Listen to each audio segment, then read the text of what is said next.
South Africa के WTC final जीतने के बाद से साउथ अफ्रीकन क्रिकेट में रंगभेद और नस्लभेद को लेकर काफ़ी बात हो रही है। अगर आप रंगभेद, नस्लभेद और क्रिकेट पर कुछ देखना चाहते हैं तो आप वेस्ट इंडीज़ क्रिकेट टीम पर बनी फायर इन बेबीलोन डॉक्यूमेंट्री देख सकते हैं। वेस्ट इंडीज़ के लिए क्रिकेट का मैदान नस्लीय श्रेष्ठता को चुनौती देने वाले एक मंच की तरह रहा है।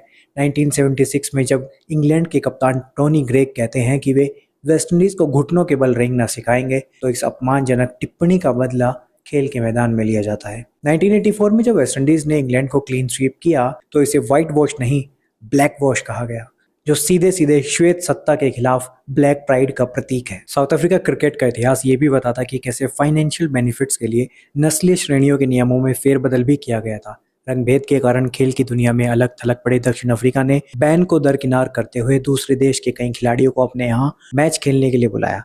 वेस्ट इंडीज के कई खिलाड़ी गए भी और इसके लिए ये चाल चली गई कि उन्हें ऑनरेरी वाइट्स का दर्जा दिया गया, मानो गोरा होना कोई बहुत बड़े सम्मान की बात हो और उसके बिना आप खेल ही नहीं सकते।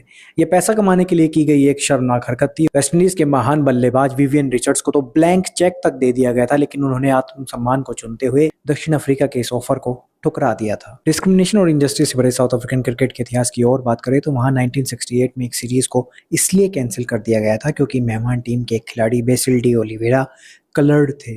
बेसिल साउथ अफ्रीका में ही पैदा हुए थे, लेकिन वहाँ रंगभेद की नीति यानी काले, गोरे, कलर्ड और एशियन लोगों को अलग थलग रख कर उनके साथ भेदभाव करना, उनके राइट्स, इलाके, अस्पताल और ट्रांसपोर्ट के साधन भी अलग अलग होते थे। इसके चलते बेसिल को वहाँ की नेशनल टीम में आने से रोक दिया गया।